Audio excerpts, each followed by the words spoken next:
So it sure looks like the teams that had available head coaching positions at the NFL level are wasting little time trying to fill those voids. And into that mix steps the Carolina Panthers, who yesterday made their decision on their guy, and they made their decision in a big way, luring away Baylor head coach Matt Rhule to the tune of 7 years and $62 million plus assorted incentives. 7 years, $62 million for a college head coach. What a great job of executing his leverage by Matt Rhule. He played the Giants against the Panthers. The Giants chose not to step up and match the contract offer the Panthers had provided. It is hard for me to knock Matt Rhule in the way that he played this. Clearly, he had the bug to want to go to the NFL, getting almost $9 million a year, guaranteed. Sure makes that seem like that's the right decision, regardless of if he's ultimately a success or failure in the league. And then that's my deal here, is that when you look at Matt Rhule, you're saying, okay, this is a guy that went to Temple, turned that program around, went to Baylor quickly, turned that program around from the depths, and now goes to a Carolina Panthers team that needs and is looking for a turnaround similar to what he's done at his last two head coaching destinations. Now, in terms of what I do like about this deal is at least this is a guy with some established head coaching experience, granted at the college level, but head coaching experience nonetheless. And this is a guy that's been successful at multiple places. Whenever you're hiring somebody to be your new head coach, it's always a grab bag. It is as much of a crapshoot as the NFL draft is because you just never really truly know. A guy could be successful here, a guy could be successful there, whether it be at the college or at the NFL level, but that ultimately doesn't guarantee that that success is going to translate to the program that you have.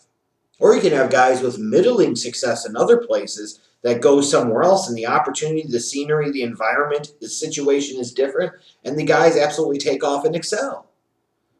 But when you're hiring a head coach, you would at least want to find somebody that has a proven track record of success, a track record of, in this case, turning programs around, a track record of being able to get the job done, and being able to get the job done in a relatively quick fashion. And Matt Rhule at least has that going for him. And it seems like it's almost a bit of an upset that he ended up choosing the Carolina Panthers, and the Carolina Panthers were willing to offer him more money than the New York Football Giants ultimately did. Maybe that shouldn't be that surprising because when you're the Carolina Panthers, you're looking at that situation with that team.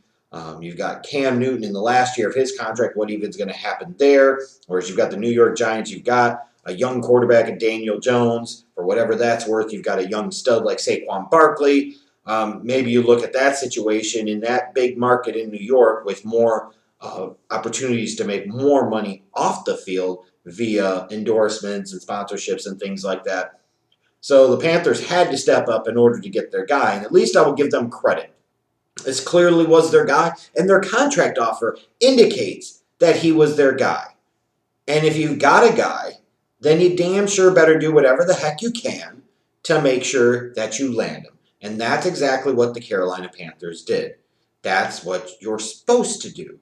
Now, questions abound to me about this hiring in terms of whether Matt Rhule is going to translate to the NFL coming into this type of situation. Maybe it suggests that this team is willing to keep Cam Newton for 2020, but what does the future look for the team after that? This is a team that has kind of imploded the last two seasons in the second half of the year. What's going to be so different under Matt Rhule that he's going to be able to change it? As with anything, whenever you have a college guy come to the NFL level, there is going to be a transition. It is different.